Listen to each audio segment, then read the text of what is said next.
So when we set out to shoot 2 films in 2 weeks in 2 very different destinations, thousands of miles apart, we always knew it was going to be a challenge. We were following 2 photographers and they were going to be using the Nikon Z7, and we'd been tasked with shooting the film on that same camera. So this is a look behind the scenes. Hope for the best. Mother Nature is in charge.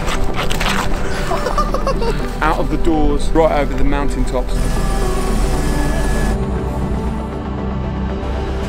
Let's go. So we always knew that the hiking scenes in Norway were going to be tricky due to the fact that we only had 6 hours of light per day. That meant we needed to hike up, shoot the scene and get back down before it got dark. Combine this with the icy conditions and the fact that we were all carrying up equipment, we knew we needed to move quick. It's a lot trickier than we first thought. Every little corner we get to that we think maybe this is the view, it's just another whole steep peak. We're going to lose the light very quickly, man. For this part of the shoot we were just using a small handheld setup, and it allowed us literally to keep the camera clipped to the front of our bag the whole time. This meant that even as we climbed up the final part of the hike, we had the camera accessible, and that meant we could capture the entire journey.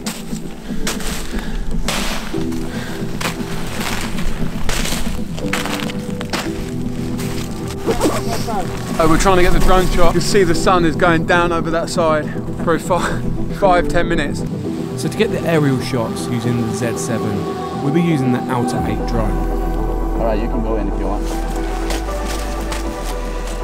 And throughout the 4 days in Norway, having the 24-70 Z-mount lens on the camera on that drone meant that we could get an incredible range of shots. We were able to get some much closer perspectives, along with the wider frames that you're used to seeing from a drone shot. At the same time, because we were shooting in 4K and outputting to 1080p, we had the luxury of cropping into the frame if we needed to. With the helicopter scene, the key was to work out exactly what angles we wanted to shoot from before the heli took off. Probably should put the F-stop. We're going to get people harnessed into the side and then we're going to take back off with the doors open. Out of the doors, it's going to be coming right over the mountain tops to reveal the beach.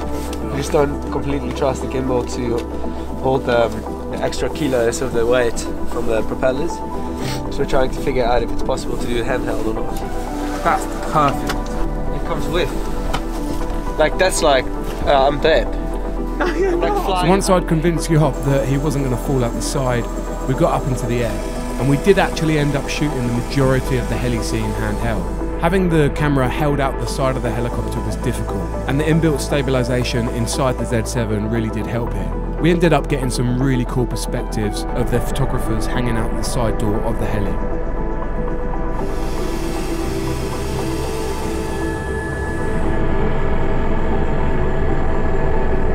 The mountain top is just so good. The view is amazing. It's incredible.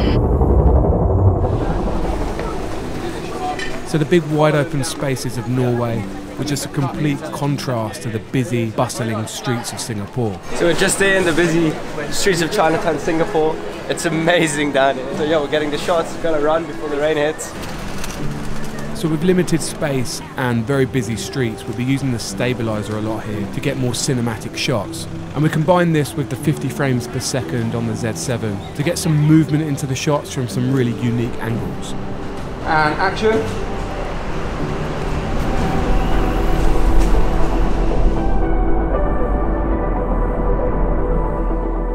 Just a random thing. Yeah, it's good to have a subject sometimes.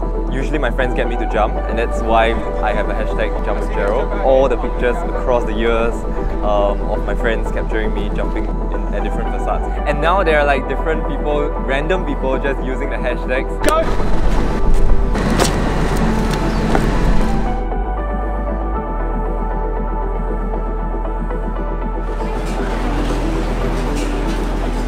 Okay, so we're at the hawker market, food market. We want to get some shots of the people cooking. having a small handheld rig like this, the Nikon Z7.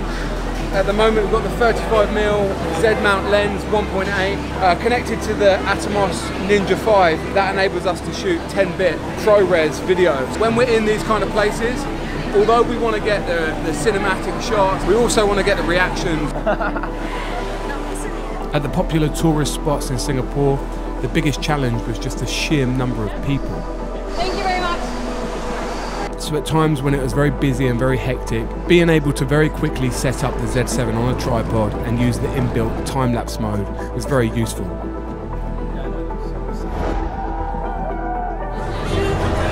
So we've got a time-lapse setup, we've got the stabilizer, a handheld, we've got these two taking photos, and the laser show across the bay is going to last for about 5 minutes, so no pressure.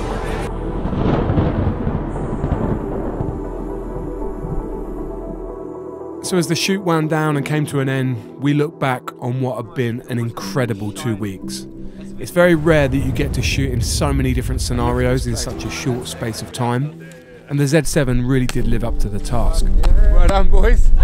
Some great memories, some great experiences. This was certainly a project that none of us were going to forget.